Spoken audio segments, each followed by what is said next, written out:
Bienvenue sur Mot pour Mot, le podcast de la ville de Meaux. Retrouvez toutes les semaines un nouvel invité qui viendra apporter un éclairage ou une expertise autour d'un thème cher à notre ville comme la culture, l'éducation, la santé.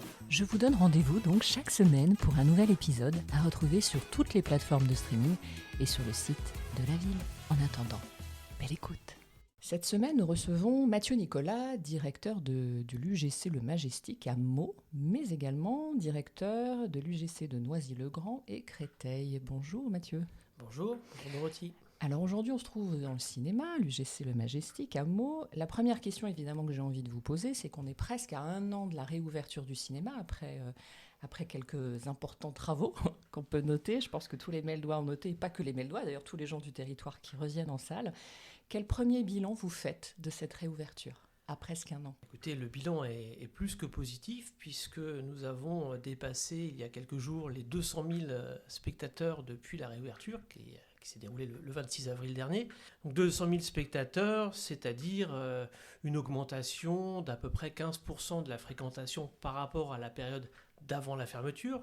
Donc 2019, qui était une année exceptionnelle pour le cinéma en France, une des meilleures années de l'après-guerre en France, alors que donc 15% d'augmentation, le marché France a perdu à peu près 15% de sa fréquentation sur cette même période. Donc nous sommes en augmentation de 15%, le marché baisse de 15%. Donc je pense qu'on peut dire que c'est un succès. C'est plutôt une belle année. Alors vous expliquez ça par évidemment, parce qu'il y a eu des très gros films français cette année, on le sait, hein. Il y a eu notamment Le Comte de Monte-Cristo qui a fait des chiffres assez incroyables.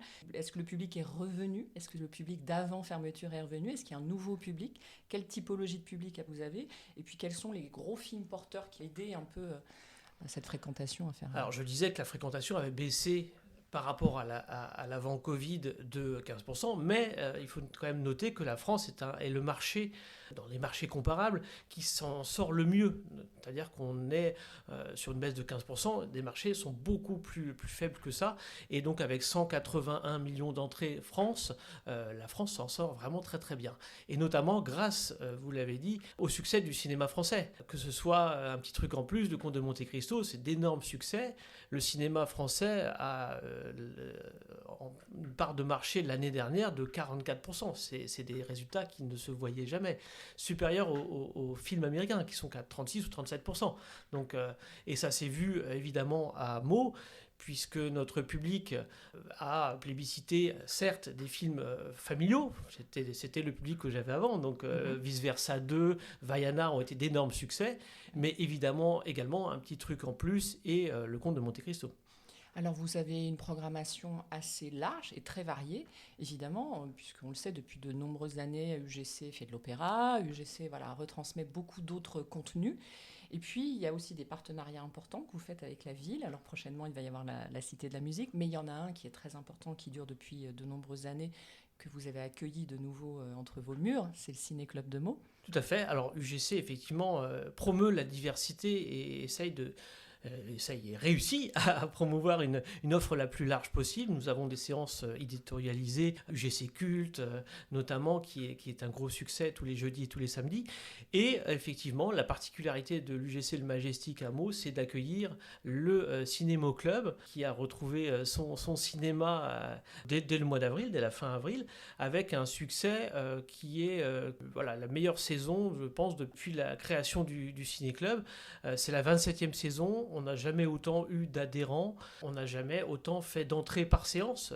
Pour vous dire, le mardi soir, c'est plus de 110 spectateurs en moyenne par séance. C'est vraiment une excellente nouvelle pour la diversité, de l'offre que l'on peut proposer au cinéma. Comment vous expliquez ça ? Est-ce que c'est un public qui est déjà... Est-ce que c'est les adhérents de l'association qui sont déjà évidemment très ancrés sur le territoire et qui ont leurs habitudes ? Ou est-ce qu'au contraire, ces séances de films de patrimoine ou des recadrages, c'est-à-dire des films sortis il y a 1 an ou 2 ans que vous reprogrammez, intéressent un nouveau public ? Est-ce qu'il y a Quel type de public vous avez sur ces séances ? Alors, on a évidemment une base d'adhérents fidèles que l'on retrouve tous les mardis. Et suivant la programmation que nous pouvons proposer, nous accueillons d'autres spectateurs curieux qui viennent découvrir effectivement soit des séances de recadrage. J'ai en tête là dernièrement par exemple Le Règne animal que nous avons proposé devant plus de 150 spectateurs, présenté par Philippe Rouillet qui est un grand critique de cinéma en France. Donc voilà, un public très curieux, une base très fidèle, et puis en fonction de la programmation, des occasionnels de ces séances-là. Il faut savoir que nous avons, pour inciter les adhérents à revenir au cinéma, proposé une offre très attractive sur notre abonnement UGC limité, puisqu'il bénéficie, sur présentation de la carte d'adhérent, de 20% de réduction. Ça fait le cinéma en illimité à 19 € par mois, ce qui est quand même assez attractif. Et ça a été un vrai gros succès. La moitié de nos adhérents sont abonnés UGC limité désormais. Alors vous allez avoir bientôt en face de vous la Cité de la Musique sur la place Henri IV. Ça va devenir un quartier très culturel. Alors je sais qu'il y a déjà des partenariats qui se sont créés. Vous pouvez nous en parler un peu ? Oui, pour accompagner cette ouverture, nous allons proposer une semaine de films autour de la musique. Cette semaine, cette programmation est en train de se monter, donc je ne peux pas vous donner encore actuellement la programmation complète.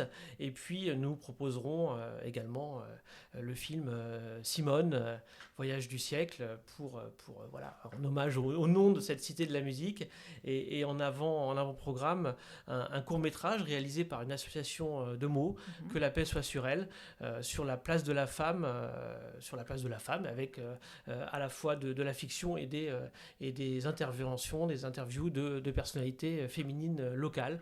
Donc voilà, c'est pour vous montrer à quel point on travaille en local et avec les associations qui représentent toute la diversité de la ville, et ça, c'est vraiment important pour nous. Tout à fait, c'est une richesse très importante. Alors, il y a une question aussi qui me vient, c'est une question peut-être un peu plus générale sur à la fois l'exploitation et sur le positionnement des cinémas en centre-ville. On sait que, évidemment, quand il y a eu le Covid, toutes les salles de cinéma ont fermé. On a eu du mal à récupérer le public quand les salles ont réouvert, puisque les habitudes avaient un peu changé. Oui. Les gens avaient été beaucoup sur les plateformes, etc. On était très inquiets pour l'exploitation française. Cette année montre qu'en fait, le cinéma existe toujours en salle, il est fort et il est bien ancré. Est-ce qu'aujourd'hui, le modèle économique des cinémas en centre-ville, c'est toujours des moteurs très importants pour drainer les flux économiquement, redynamiser les centres-villes, ou est-ce que le modèle du multiplex en zone périphérie commerciale, c'est encore quelque chose qui se fait? Quel est un peu le modèle idéal aujourd'hui pour vous? Je ne pense pas qu'il y ait un modèle idéal, mais je pense qu'il est important pour les centres-villes d'accueillir une offre culturelle, et le cinéma évidemment est en premier dans l'offre culturelle.